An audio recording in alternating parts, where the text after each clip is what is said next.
Welcome to the Meditation Conversation, the podcast to support your spiritual revolution. I'm your host, Kara Goodwin, and holy moly, I just wrapped up my interview with Vinney Tolman, and I am super excited for you to dive into this episode and hear his incredible story. He brings heaven to us as he recounts his experience with death.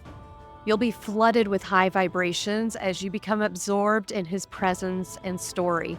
And he has so much more to share, even though we cover a lot of ground in this episode. So be on the lookout for our follow-up interview, which is soon to come. Vinney Tolman is the author of The Light After Death, a powerful memoir recounting his near-death experience and the profound spiritual insights that followed. After being pronounced dead for over 30 minutes, way over 30 minutes, Vinny experienced an extraordinary journey beyond the physical realm, encountering a realm of light, love, and understanding that transformed his outlook on life, death, and the human spirit. Vinny now dedicates his life to sharing the lessons he learned during his NDE and helping others embrace their spiritual potential and find meaning in their own lives.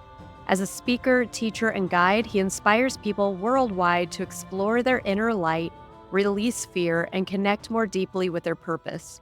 His story is a testament to the power of faith, the resilience of the human spirit, and the boundless nature of love. And speaking of love, I want to let you know about Love Tuner. I had Love Tuner's founder, Sigmar Berg, on a recent episode where we talked about the magic of sound frequencies, specifically the love frequency of 528. Love Tuner gives you simple and immediate access to this frequency throughout your day. There are so many benefits, from utilizing the power of the breath, to being in the sound itself, to just taking a couple of minutes pause. I've personally loved using it for infusing the frequency into different rooms and spaces. Use my link in the notes and Kara for 10% off. That's Kara for 10% off Love Tuner. And now enjoy this amazing episode. Well, welcome, Vinny. I can't tell you how excited I am that you're here today. Thanks so much for being here. Well, I'm excited to be here. I'm excited to have these enlightening conversations. Well, I actually had a listener who recommended you, who had seen one of your interviews, and I was just, he forwarded something on to me, and I was like, oh my gosh, I almost felt high watching it. It was just this so elevating to hear your story, and not just your story, but the wisdom. Like, even once you talked about your near-death experience and you were just kind of talking about how you understand what the world is going through right now and what's coming, I was just like, I felt like I was floating or in a different dimension or something.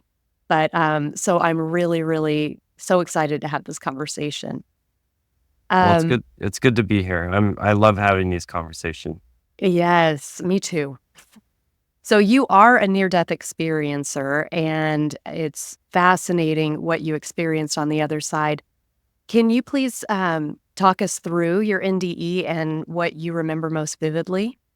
Yeah, absolutely. I could talk for hours and hours on the experience itself.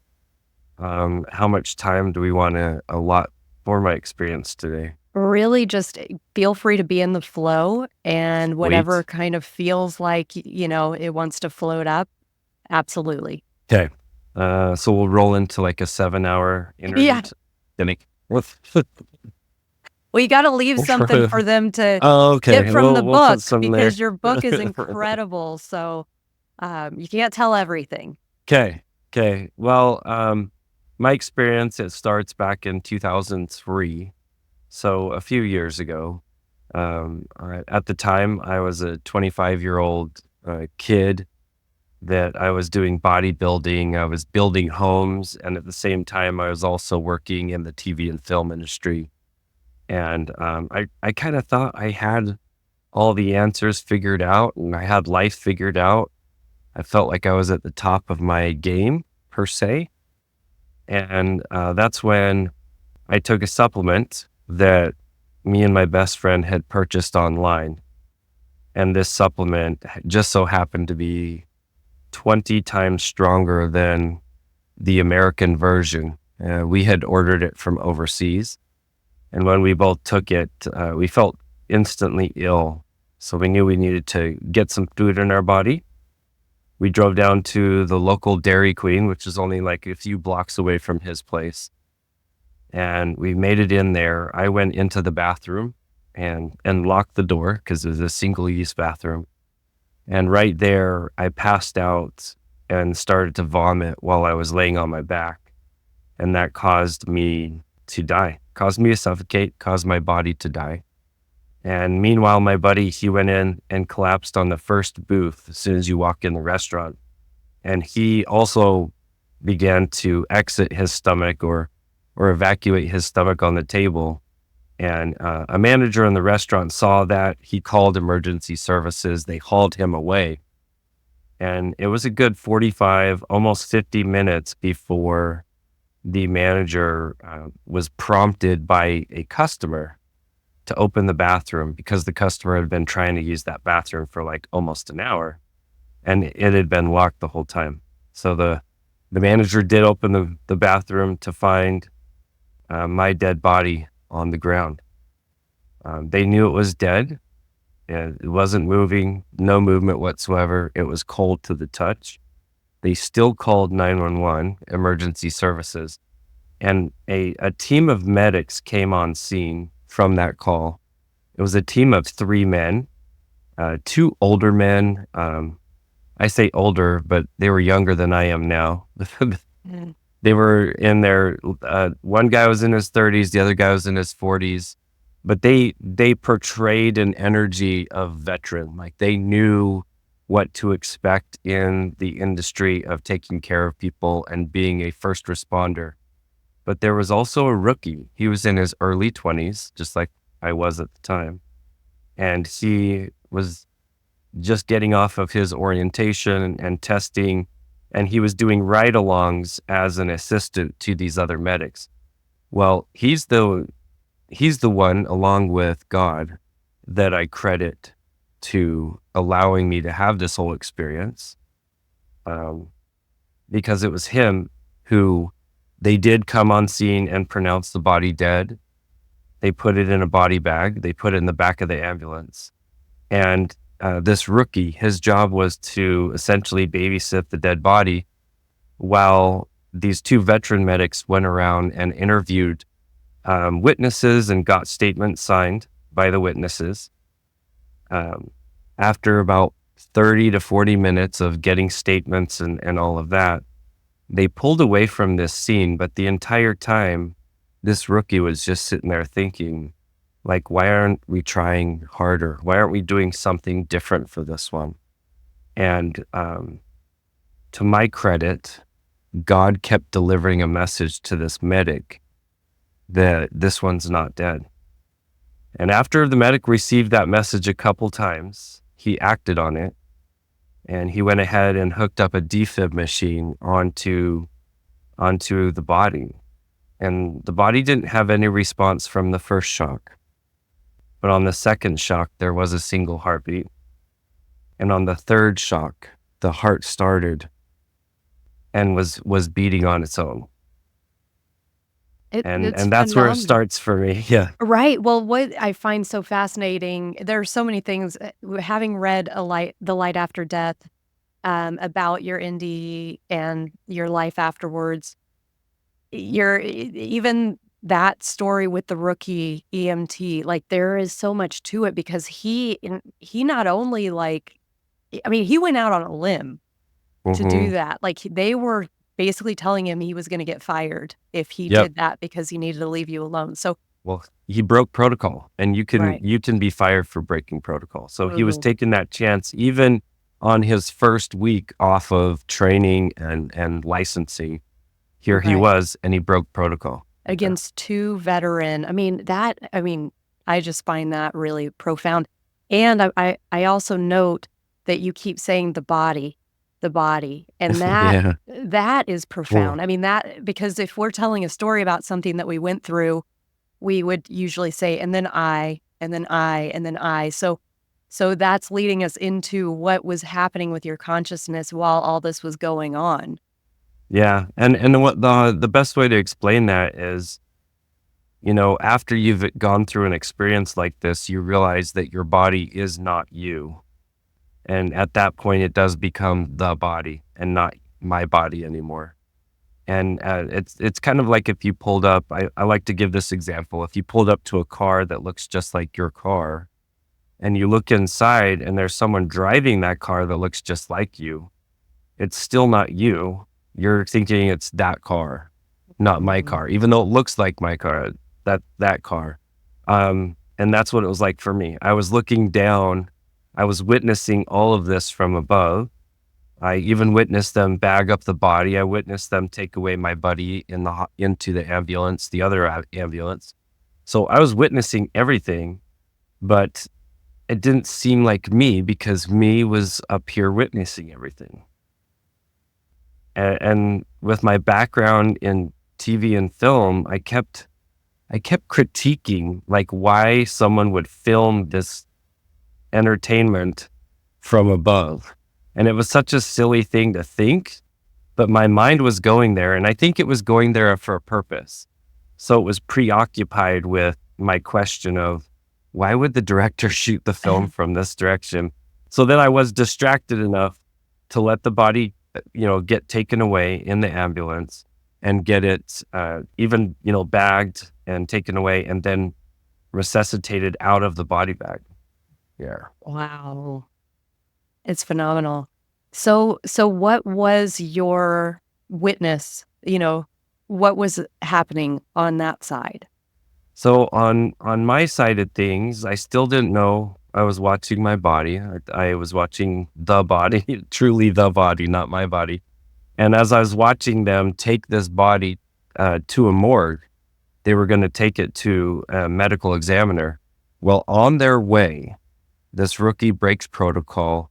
He resuscitates the body, and one of the greatest blessings of all this, a little miracle in itself, is where the first heartbeat happened was 1 block away from a hospital. And then when the steady heartbeat started, they were almost in front of a hospital. So they were able to turn immediately into this trauma center and turn the body over to a team, a big team, where they were going to start working on it. At first, it was just a team of 2 people that were taking in the body, but within seconds, there was more, 2 more, 3 more, until there was a whole team working on the body.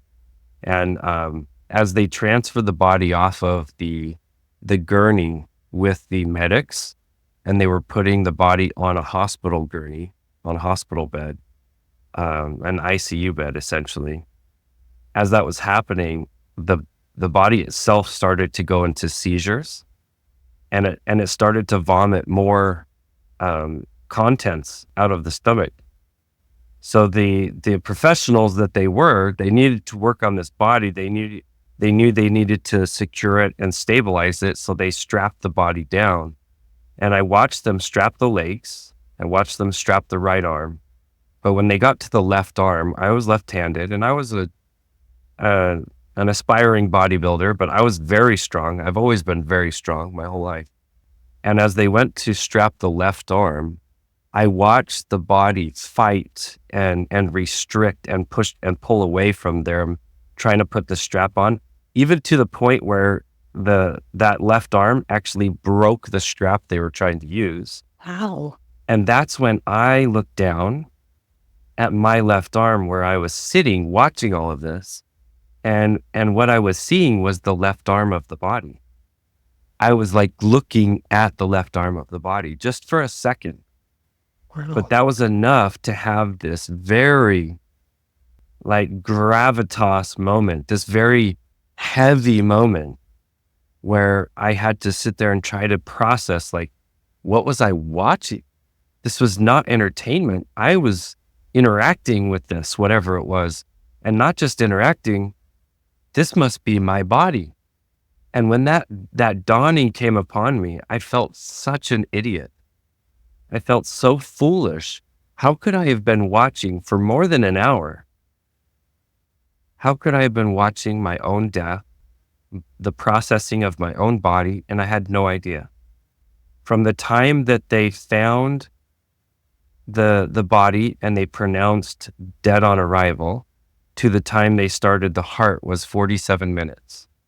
So for documented 47 minutes of death, and likely close to an hour before that, before they even were, found the body, I'm sitting here watching all this and I had no idea whatsoever.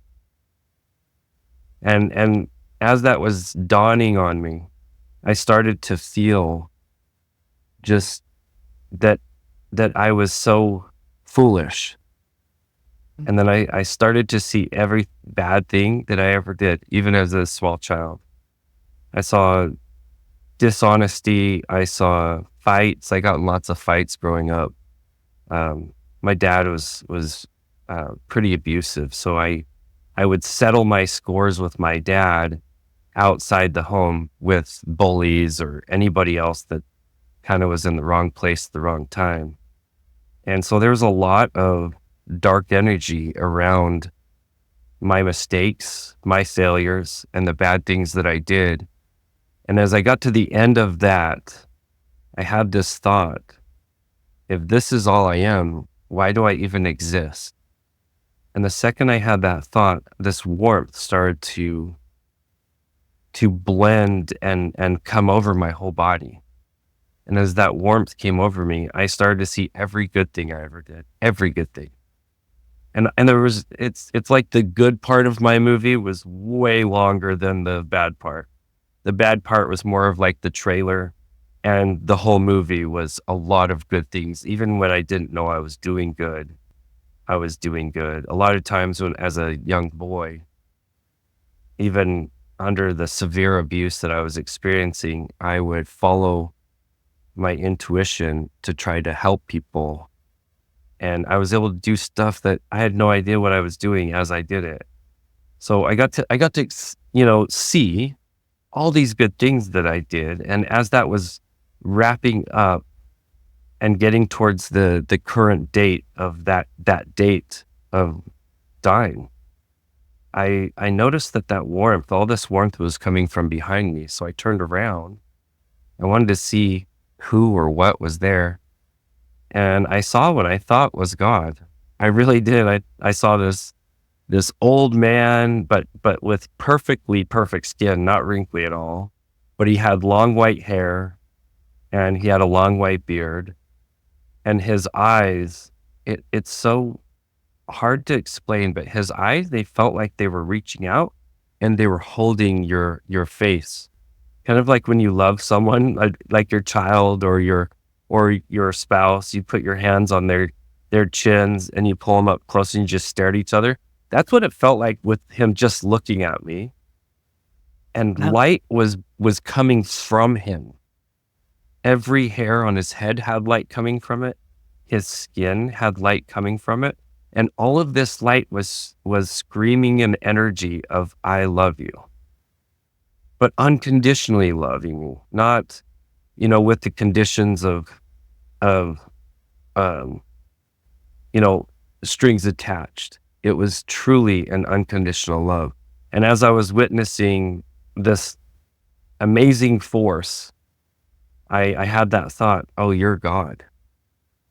And he smiled, and without using his mouth, he answered my question. And he said, no, son, I'm not God.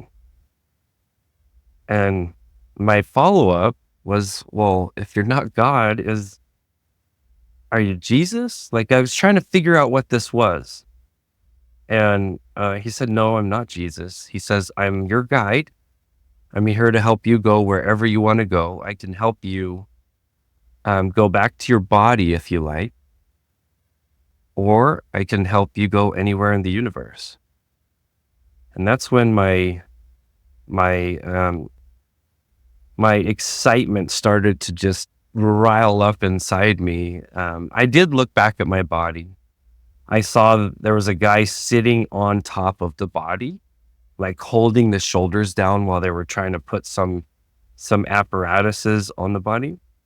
And I could see that was hell. To me, that looked like hell. So to me, I didn't want that. I wanted to go with this man, which he called himself Drake. He said, "You can call me Drake. My friends call me Drake."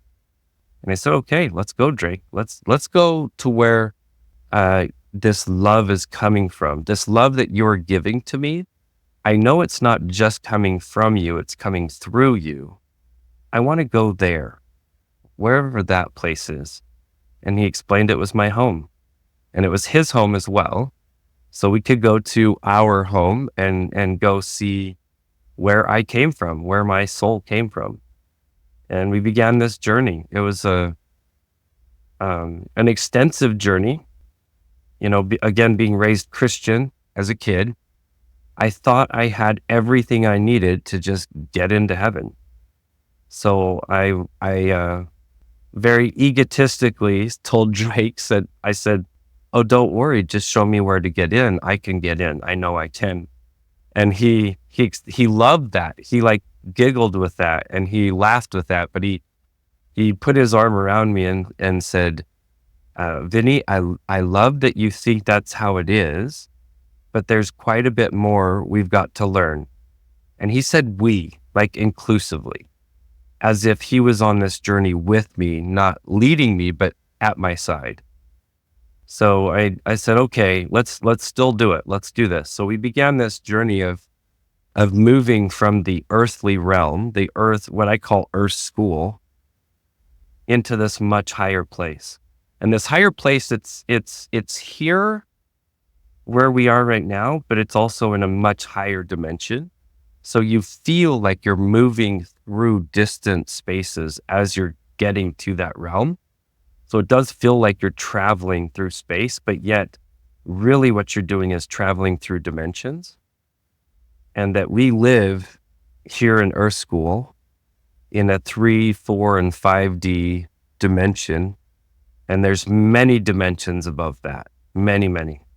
There's 3 dimensions below us and countless dimensions above us. And I was climbing those dimensions above us. And as I was going through that, I knew love was got to be it. Love is key. And I was like, "I know, Drake, love is it. I just got to learn how to love better and I can go with you."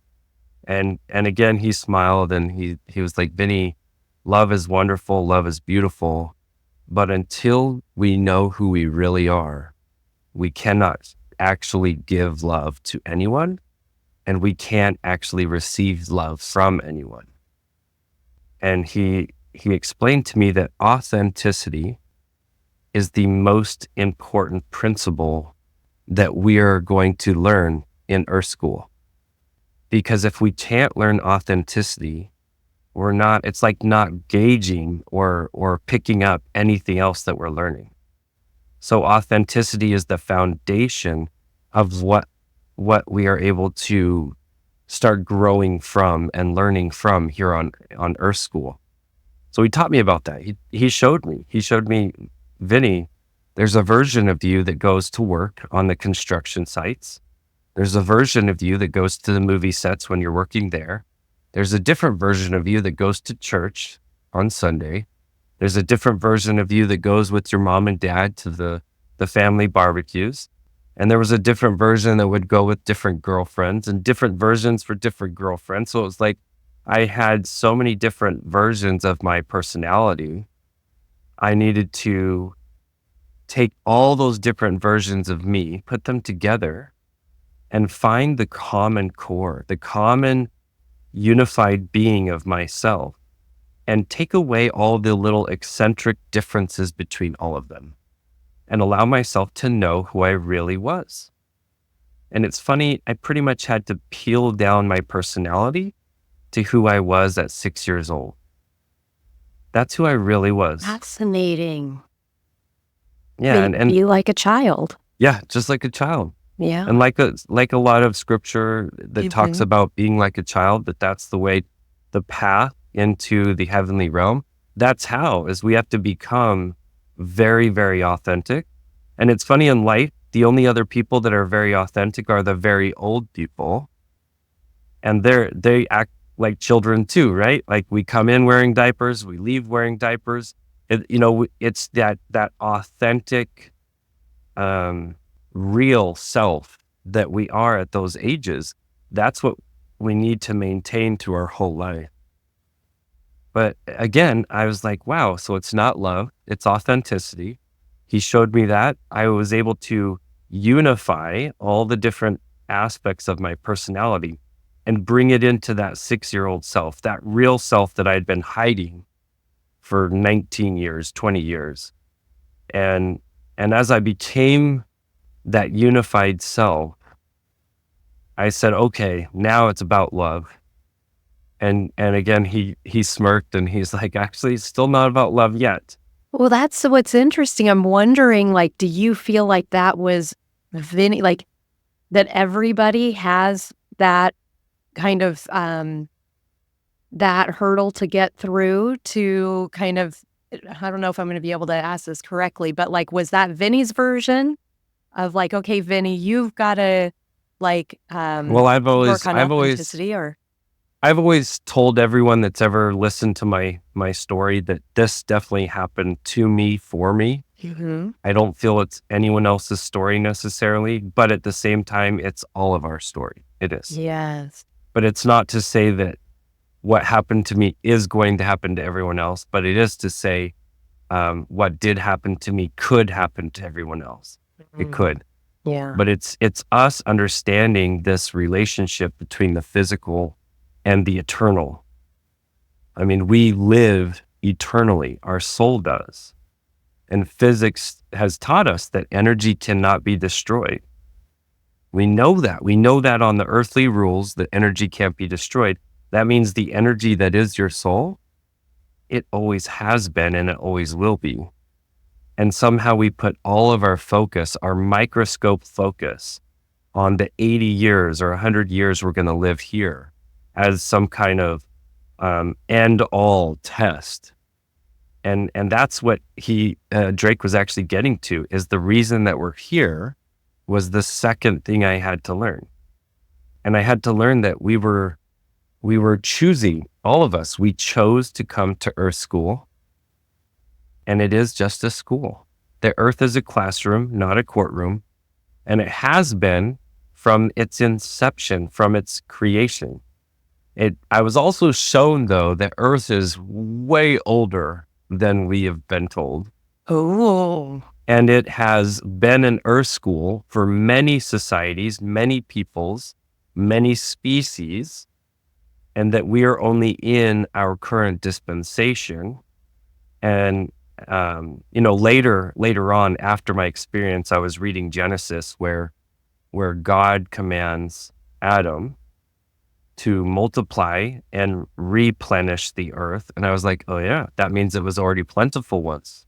Oh yeah. That the command was to multiply and replenish the earth. Oh my Like, gosh, that gives me chills. bring life back, bring intelligent life back to the earth. So Earth School is just a school. It's a tool, a beautiful divine tool that has a supreme consciousness that's connected directly to our creator. And that's what it is, though. It's just a school. It's not a courtroom. It is a classroom. And I love that was the second thing that he had teach me, because it caught me so off guard. He was the one who said, and then now it's about love. And I was like, okay, Yeah. now it's about love. We got So I'm there. like, finally we're there. And here's the reason why I kept going to love as the most important principle, even though it wasn't, is because love is what is running the universe. It is. It's love that is running this entire system. I could feel the love pouring through Drake. I could feel that he was harnessing that power and allowing us to move through space using love. That love paired together with intention, it gives you the ability to go anywhere in this universe, truly. Whether it's in your consciousness or in real life, it's one and the same. Wow. Well, do you feel like the acceptance part and the courtroom, classroom piece, that those two pieces were sort of what was standing in the way Like they had to, or not not acceptance, the authenticity part, and like the first two where he's like, it's not about love yet. Was it kind of like those had to be like dropped away, or so that you could get into that? Well, it's kind of like when you're building a house, you don't build the roof and then build the walls. You have to build the walls first and then the roof. And so the foundation is authenticity. And Oh, then the walls of the building are the plan. The walls of it are the fact that you're here in Earth School of your own volition. I mean, I know a lot of religions supremely conflict with this, but it doesn't change. That's what it was for me, at least, is I was shown that I chose to come to Earth. And not just that, I chose to live the life I had lived up to that point. And it was a good thing that Drake was so full of love, because as I was coming aware of that I chose my life, that was riling up some anger in me, because I've had it, up until I was 14, I had a very, very rough life. Very rough. Almost check every box oh in the wow. abuse column. That was my life. And not just me, my siblings too. And, growing up in that, I would have thought, why did God curse me? Why did God curse me and my siblings? Why us? Only to find out I had to ask a better question. Why did I choose? Why did I choose? Wow. And it's like the divine blacksmith didn't choose the knife to be made. The knife chose the blacksmith. And we are the knives. We choose our blacksmith. We choose the path of creation for us, because it is our choice to come here and to get the things that we want to get out of this life. I know from this perspective of life on Earth, that's a hard thing to hear, especially for some of us that have had major abuses, major traumas, cancers, deaths, all sorts of problems. And we say, why would I choose that? Well, looking only from the earthly perspective, you're never going to understand why. It's only allowing yourself, number one, to find out who you really are, find out your authentic self, and allow that authentic self to plug into the system that is, plug into this life of Earth School, and look at it from the paradigm of you did select the life you're in. And that allows you to zoom out. And as you zoom out with the love that you're feeling from the universe, from everything here, and seeing it, and it's all permeating everything in this world. As you can zoom out that far, you can see master plans. You can see why. And I know for me personally, one of the biggest reasons I had to be an abused kid is most abused kids are major empaths. And as a major empath, as what they classify as an HSP, a highly sensitive person, or a major empath, I am hyper aware of everything going on around me. I can be in a dark room and have someone enter that room that is struggling with their emotions. I can point to you the direction that they walked in the room, and I can point to you where they sat down. And I've always had that, but it was part of the abuse that forced something like that to come out of me as a skill. And it's that skill that allowed me to remember my entire near-death experience, or my entire after-death experience. Wow. So to me, Same. the very thing that I felt was my curse was my greatest blessing, 100% my greatest blessing. Wow. And now who I am today, I thank my creator for giving me my abuser. I thank my creator for that, because it allowed me to have this experience. And this experience has given me a skill set that I can affect change and help countless numbers of people. with not just sharing my experience and story, but sharing the things that I learned, the skill sets that I learned from the experience. Right.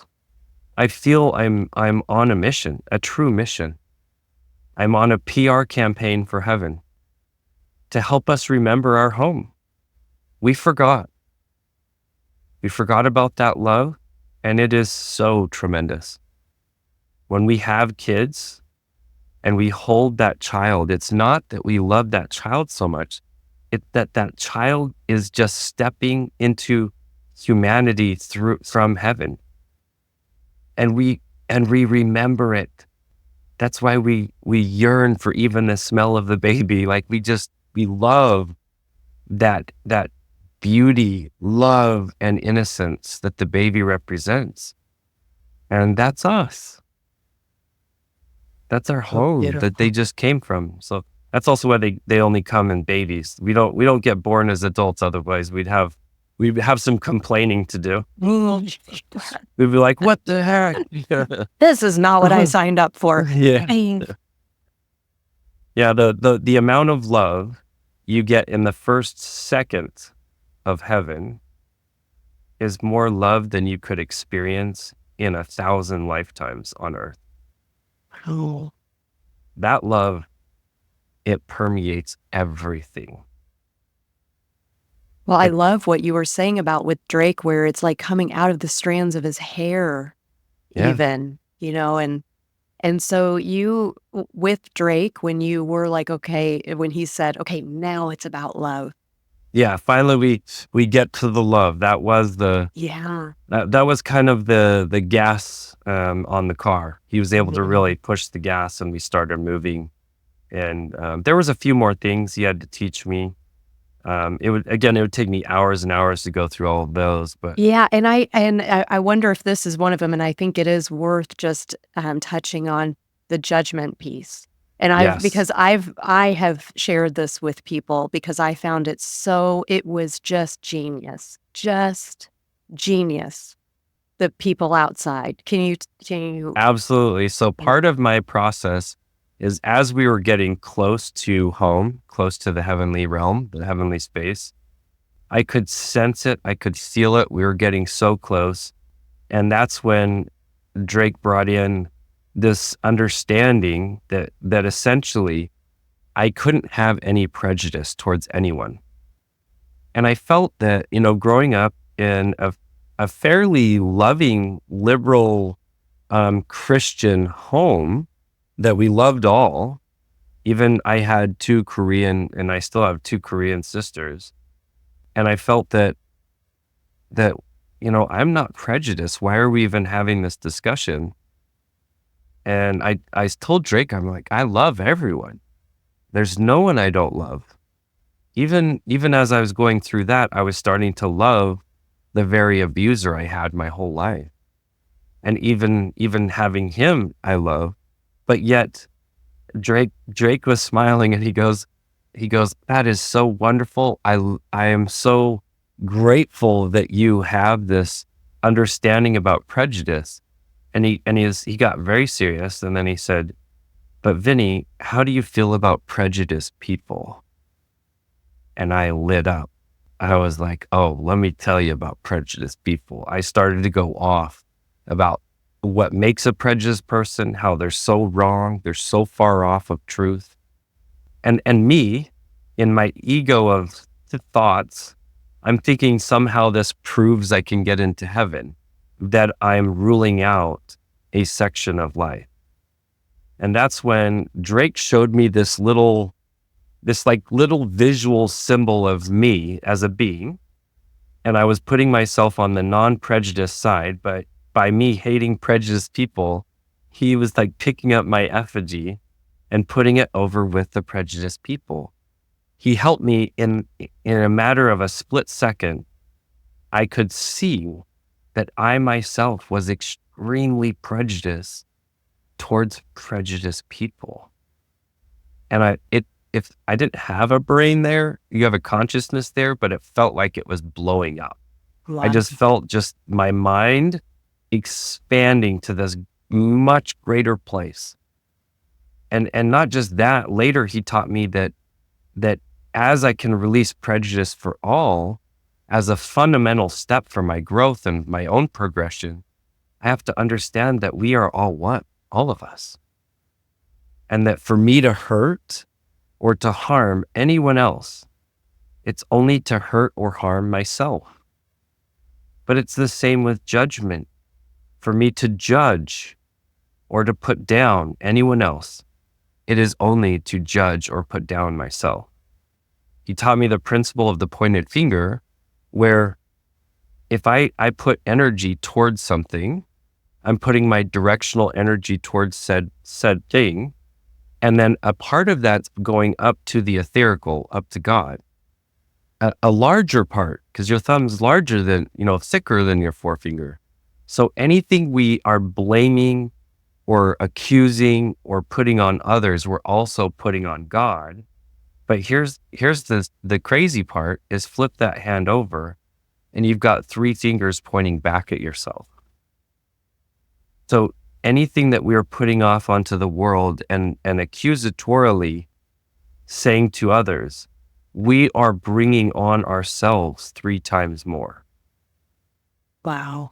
And that's when, again, another mind-blowing moment, I realized that the pointed finger principle is something we have to use towards good.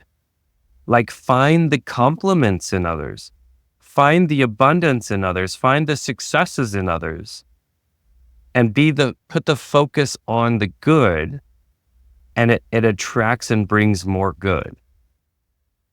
It's not to ignore the bad, but to recognize that we don't eliminate bad by being anti-bad. We do it by being pro-good or pro-solution versus pro-problem. Wow. That is really powerful.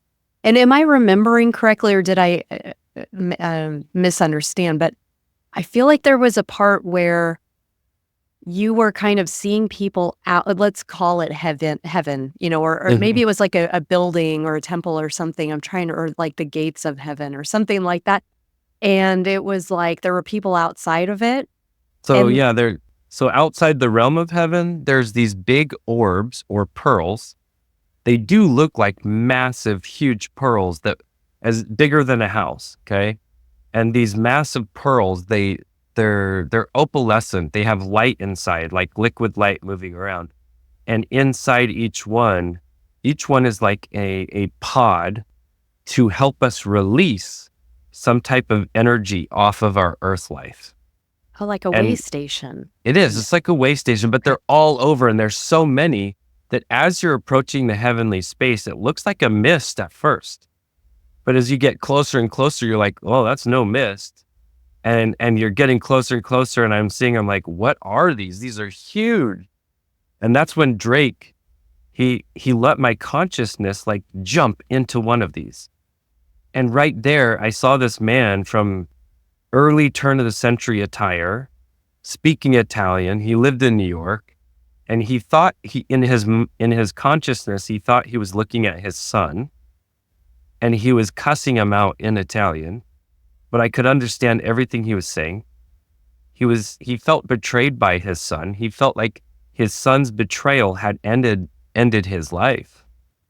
So whatever had happened to have this man cross over, his son had already been in heaven for a long time and had already gotten through that. But he himself, not allowing himself to release that, he was there in one of these pearls, these pearly gates, exiting that energy off him. And he finally got to a point where he got done. He finally was like, said the last word he could. And he took this, I'll never forget, he took this big deep breath and he's like, and then his eyes opened up like, whoa, where am I? He didn't even know he was not on earth still. He could only see the vitriol, the anger, the victimhood that he was feeling towards his son.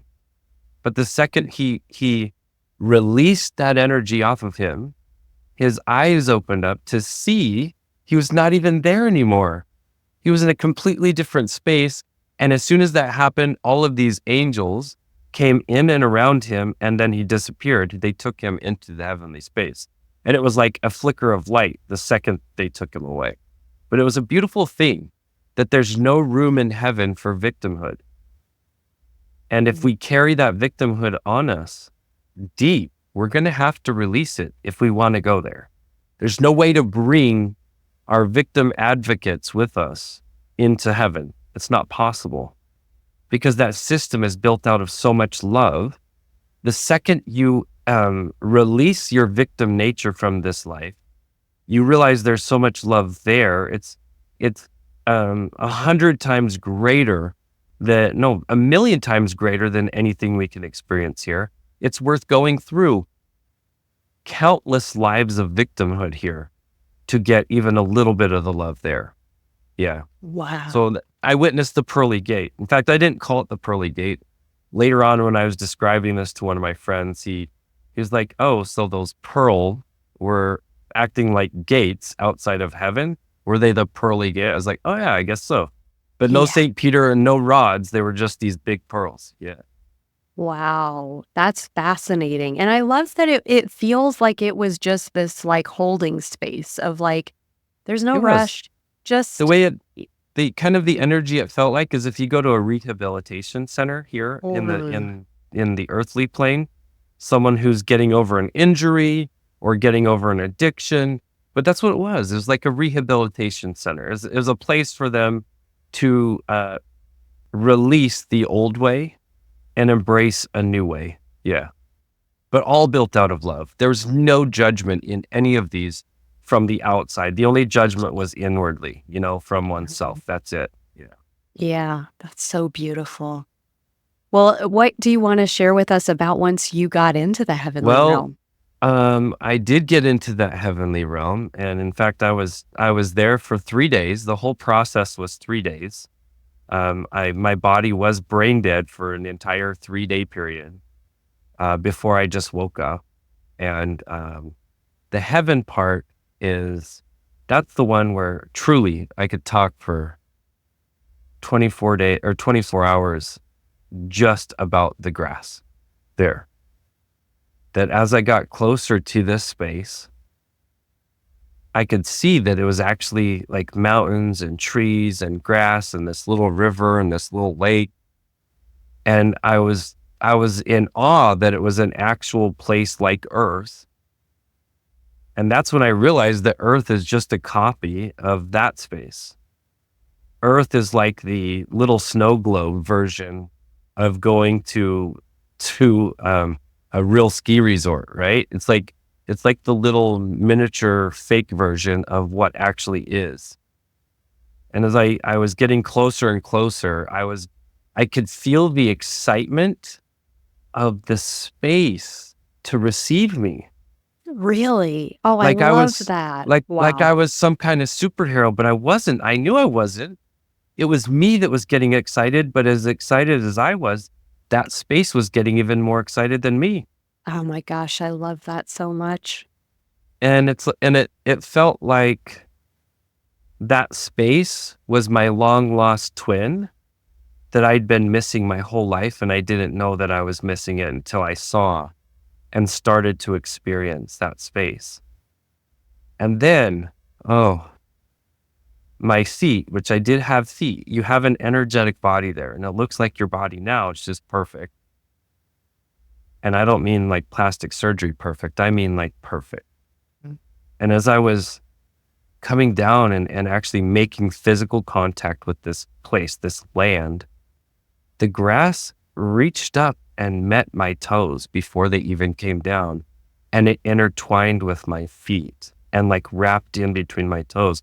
And it felt very much like the Avatar movie where the trees are like hugging the individual and the individual's like hugging the tree. They're like plugging into each other. That's what it felt like. And as that process was happening for me, I realized this wasn't just grass.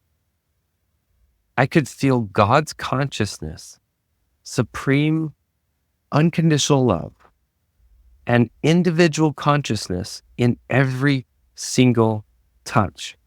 In every single blade of grass, there was a separate beautiful consciousness that was excited, thrilled to be experiencing me. And me, I was just, every cell in my energetic being was excited to be experiencing the grass. But the grass itself, it had rainbows like coming off of it, almost like a hot pan you're cooking on. You see the vapors and the air moving. That's what it looked like, but it was rainbows, like little rainbows coming off of it. And then I could hear there was actual music coming from the grass. And it was like a little symphony, but a symphony I didn't know that I loved. I just even experiencing it, I loved it. And the second I was in contact with it, I could taste the sweetness of the grass and the deliciousness of it just by touching it. And so it's so multifaceted. And as far as the experience, the physical experience in your energetic body there, you're very glad you don't have your human body anymore, because your human body would explode if it got even close to one of these blades of grass. It felt like one blade of grass there had the energy of 100 suns. Wow. Way more energy than our physical body could handle. And so that's why we have to be in the energetic body to be there. There's so much energy in all of it. And I looked around and I saw that there was no sun. There was no outside sun, that the sun was inside everything. That the light was coming from everything, including me. I was looking down and seeing like, oh, I'm glowing now. I wasn't glowing as bright as Drake. He was still like hearing Like a angels sun. sing. Like even looking at him, you would hear angels sing. But and this is just simply the grass. And Drake is like having so much fun. He's looking at me freaking out, like fanboying over this grass. And he turns to me and he goes, Vinny, if you think the grass is great, you should see the flowers. And I freaked out even more. I'm Oh like, my there's gosh, flowers. There's awesome. flowers in heaven. There's flowers. And then I started to realize they were everywhere, but I hadn't seen them yet because I was so focused on the grass.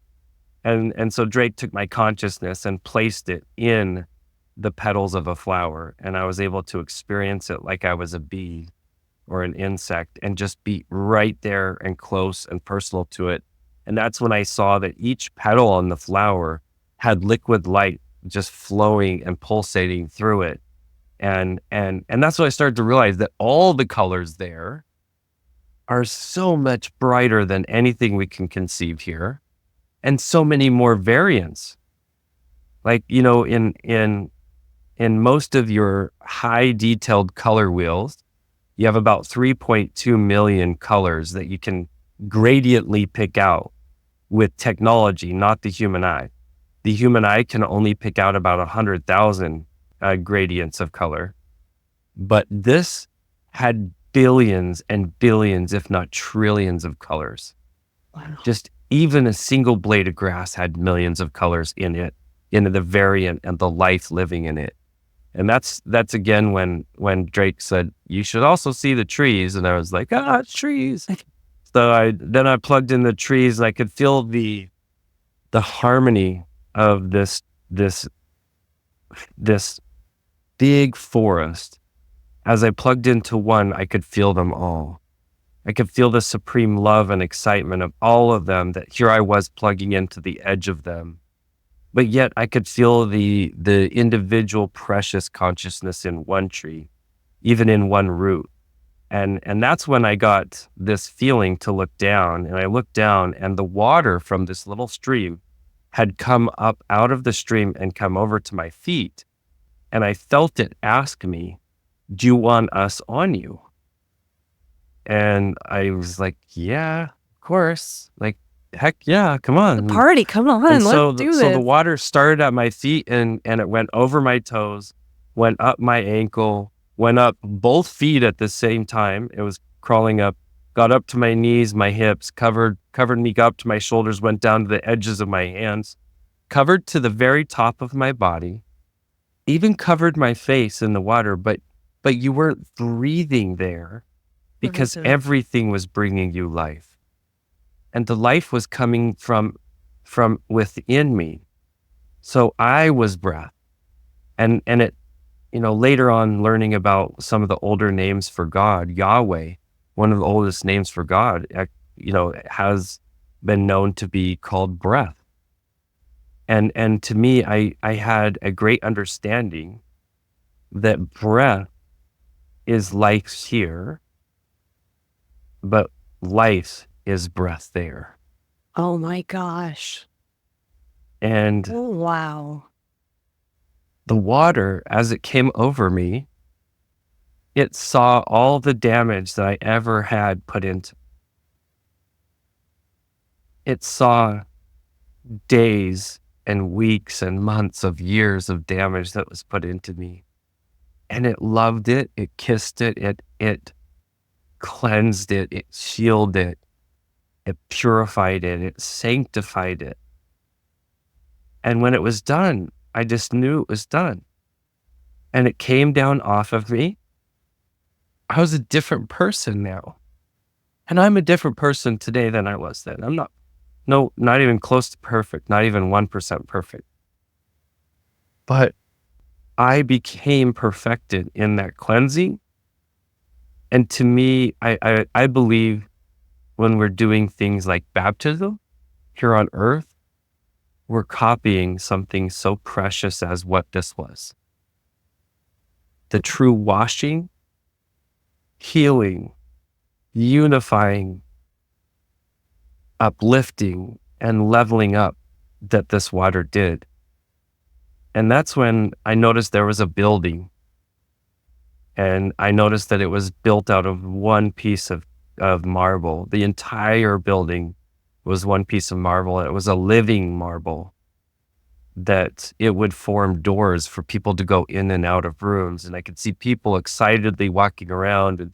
And I saw that they had to match the excitement of each room to be able to get in the room. And if they couldn't match it, they just kept walking until they found a room that matched their excitement about certain topics or principles or whatever. But I could see just this vibrancy and excitement about life in all of its forms, life in all the schools, not just Earth School, which there's a lot of schools, more than you can count. And I'm just in this awe of why has no one taught me about any of this? Like I thought I really had learned the most of a lot of things. I'd even studied a couple of years of Buddhism and was raised in Christianity my whole life. And I thought I knew so much about all of this, and yet I knew nothing. And I was just in awe of all of this as Drake came over to me. He put his arm on me and he says, "Vinny, this is going to be very hard, but it's going to be worth it." And he hugged me. And in that moment, I got to see and feel the love that God, Source, Creator, Abun, which means cosmic birther of life. That's one of the oldest names for God. I got to see what the love Source Creator has for all of us. All of us. We are the trophies. We are. And we run around looking for trophies. We are the trophies. And I could feel that in that hug, I was being celebrated, that all of us were being celebrated. And then I started to hear my brother here on earth. He was saying a prayer over my body. I'd been in a coma for 3 days. And he was trying to command me to come home.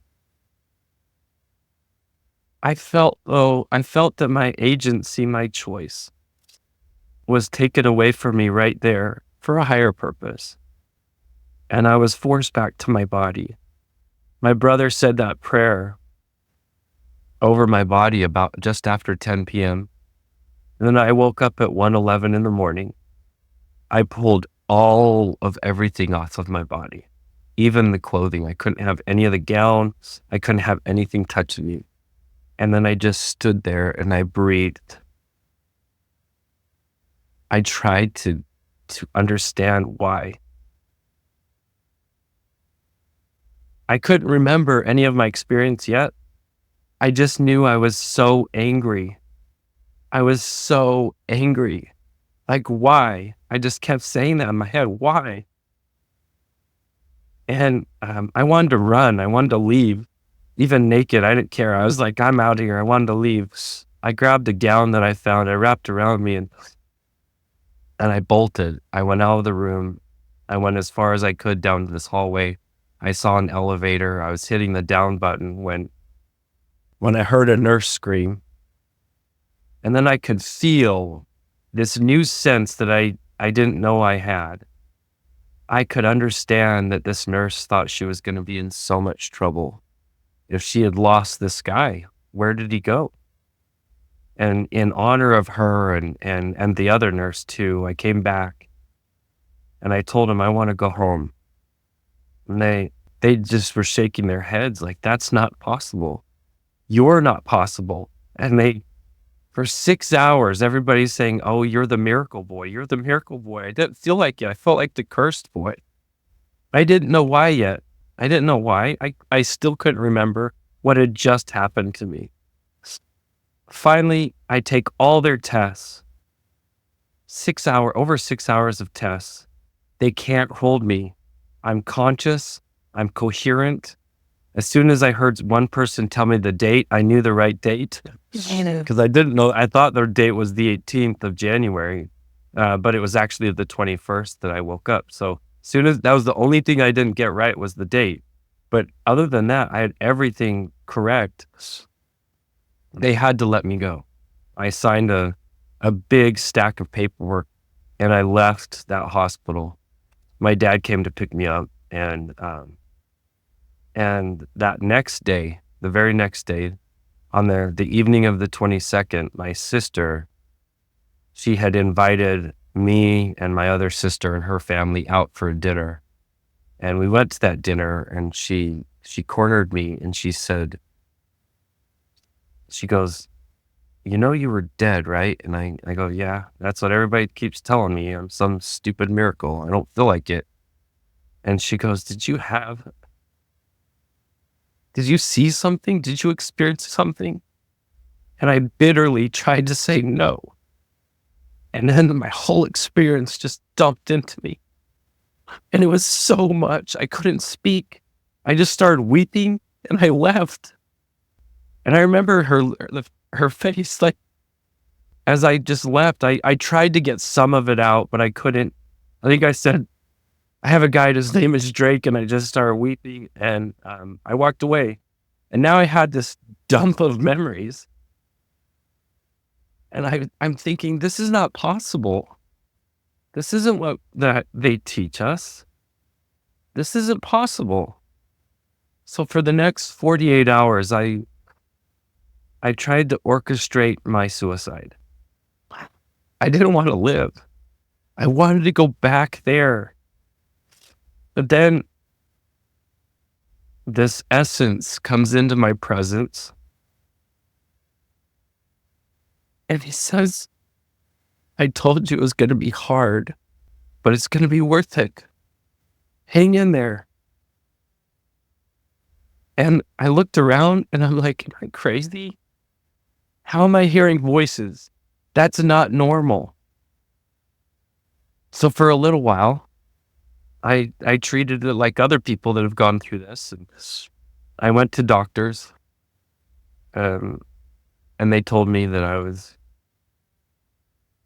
my brain was making up things, that my consciousness was making up things, that none of these things were real.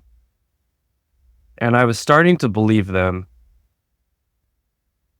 And then I met my wife just shortly after all this. And when I met her, I mean, I could talk for hours and hours about just that experience of meeting her. But as I met her, she brought an injection of that light that I missed from heaven, and it brought it into my life. It gave me steam for me to continue down my path, continue on my journey. And she was quite different than any other girl I'd ever dated. And a big thing for her was family. And part of that was to make family a priority at all times. And part of that was to go to a family reunion. And that wasn't my thing. That wasn't my scene. But we went to this little town in Wyoming to go to a family reunion. This was in July, so 6 months after my experience. And this was your family. My family, yes. Mhm. We go to this family reunion, and at the reunion, they all tell us, go to the high school tonight. They're going to do a show, and they're going to talk about the history of the town, this little tiny town called Afton, Wyoming. So we go to this show where, everybody in town is there. All 1,000 people in the whole town are there. And we're all sitting there watching, the teenagers and the high school kids and even some of the young kids putting on this show about the history of Afton, Wyoming, and also the history of the state of Wyoming. And they had this big movie screen set up in the football field where they were showing different founders of the towns and different clergy. And up comes this picture of some first surveyor and also first clergy in Afton. And I wasn't paying attention. I was already distracted. And Andrea, I had had so many discussions with her about Drake. She felt like she knew who he was. She felt like she could recognize him. And she saw him in a picture. And she goes, "That's Drake. I know it's Drake. That's Drake." And I was like, I'll never forget. I was reaching over. I'm like, "That's not Drew." And I couldn't even get his name out because the second I saw his face, I'm like, "That's Drake." But how? How? Like, how is he a real person? And now all of a sudden I have this second aha moment of this was real. But there was a mystery. It said his name was Charles. It didn't say his name was Drake. But he had the same last name as my grandmother's maiden name. So we drove straight to my grandmother's house. Right there. I went busted at the door and I said, "Grandma, tell me about Charles. Tell me about this Charles Kazare. Who is he? Do you know who he is?" And her response was, "Oh, you mean great grandpa Drake? My God. He's a big deal in our family." And I had this supreme confirmation that I wasn't crazy. Well, not as crazy as I thought I was. And I still am crazy. But We're all crazy. yeah. It's okay. But what was beautiful to me is I now had very concrete evidence for me, not for anyone else. This was for me, so that I would stop discounting what happened to me. And that moment, right then and there, that night, I vowed that I would share this experience and I would honor what they gave me through this experience. Because I just want to go back. I want to be back where we all are supposed to be. Yeah. Well, That's my experience. Well, it's an incredible. Thank you so much for sharing it. And I love how you started everything by saying you're an ambassador for heaven. Yeah. And it's so evident, that that is what you're doing. You're not only like describing what it is, but you're carrying it in your presence. And it's so, it makes me feel homesick, and I didn't have this experience. So Well, that's why we can't remember it. Because if we Yeah. could, we would do everything within our power, to the good, or the dark. We would do everything in our power to get back there if we knew what was there, if we could remember it. Yeah. Yeah. It's fantastic. It's so remarkable. That's not even there are days worth of words to describe how it how it makes me feel. And I'm so grateful for you sharing it, for you writing your book, The Light After Death. I know that there were many things that through your experience that you understand that the times that we're in from certain perspectives that are relevant to now. And I also respect that you have we're coming up against time. So if you would ever want to come back and we can kind I'd of love to. go Yeah, I'd more love into to. that. Yeah, I'd Okay, love yes. to. I'd love to come back and we can talk about a lot of the future stuff. Yeah. Yeah, because in our future, Earth as a school, there's parts of the Earth school itself that are going to be cleared so that we can go and build new. That we should have been building all along. And that's real community. Real community. When we were Yes. kids, when we were little kids, some of us experienced quasi community or a version of community. But real community is sacred space where we all own our successes and failures together. And that as we grow together in community, we're able to do so much more, and we don't need fences. We have each other. And that's the future of Earth School. It is. And it's up to us to rise to that occasion with Earth. Earth is doing that on its own, whether we do it or not. So everywhere that we are not in synchronization with this high energy of love that's already built into the Earth, then we will be graduated off the Earth if we can't match it. And that's okay too. That's awesome. I'm excited about either option, but yeah, I got to see on my way back. So as they were bringing me back into my time, and that's a weird thing to say, but it's kind of like in the old days when you would have a little disc player with 100 discs, and they were slotting me back into my slot, meaning there was time before me and time behind me that I could have been slotted into. So I got to see in the immediate future and long-term future, as well as some of the truth of the past, not his story or history. I got to see the actual truth of some past events, but also some future events that are coming. And from the world's perspective, some of those future events will be portrayed to us as horrible and bad and scary. But with every swing of Mother Earth's sword comes the opportunity to cleanse, to heal, and to rebuild in the most pristine and beautiful way with our school. Yeah. Wow. Well, I can't wait to hear more about that. That's just phenomenal. Awesome. Well, it was really, really cool to be privileged to meet your audience today. And I hope, if anything, your audience can step away with this knowing that they are the trophies. We don't need to go find trophies. We need to find this trophy inside and treat it as such. Beautiful. Thank you so much, Vinny. How can people find your work and connect with you? So I run everything I do, including the book, through my nonprofit.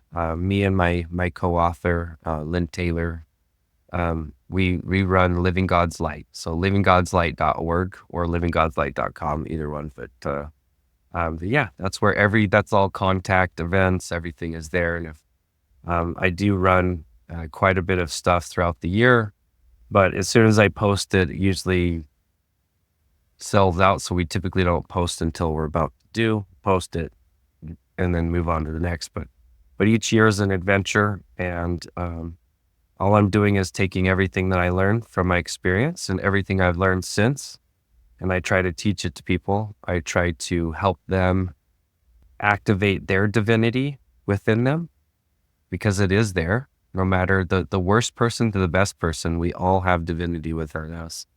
And it's up to us to learn how to feed that, how to accentuate it, activate it, and let it grow. And as it grows, all of a sudden heaven comes alive in us. Wow. Then you can join the crazy team like me. Yeah. I love it. Well, thank you again so much. I feel just elated, and I'm so, so grateful for you sharing your story with us here today. Yeah, thank you. And funny turn of events today is we had talked off camera before this that sciatica was trying to prevent me from getting into this interview today. But as soon as it started, it stopped. Really? So you haven't had your sciatic pain during this time? Wow. Mm-mm, not a second. So it's really cool. I love that the body, the humanness, which doesn't necessarily like the spiritness or the spirituality in us, it was trying to not sabotage but prevent something like this. And then as soon as it knew that the battle was lost, that we were going to do this interview, then it gave up. I Wow. love that, recognizing those sweet little messages from life that, yeah, sometimes there's some physical resistance, but be persistent, go towards that goal that you know is the higher path, and eventually that resistance just fades away. That's Cool. amazing. Do you feel at all too that it might be like as you were going back into that story, you were going more into the etheric body and Yes, identifying absolutely. I less? I do, and I'm able to draw a lot of light from my even telling my experience, Yeah, that's and clear. and the body loves it, but it also hates it because the body knows it doesn't go with me when I go there. Mm, Yeah, yeah. Wow. but I love the body. Amazing. Our bodies are our Yeah. temples. Yeah. Yes, absolutely. Well, thank you so much again. What an honor. Thank you, Vinny. And thank you. Thank you so much. And yeah, if you want to do a follow-up on this one, I'd love to. I love these. Awesome. Yeah. Awesome. 100%. Okay, All wonderful. right. Thank you for listening to this episode of Meditation Conversation. I would be so grateful if you would share this episode with someone in your life who would appreciate it. Your sharing helps build momentum and make high vibrational content such as this more accessible and easier to find. I'd also be so grateful for you to subscribe to this content. Thank you for your support, and I look forward to the next meditation conversation.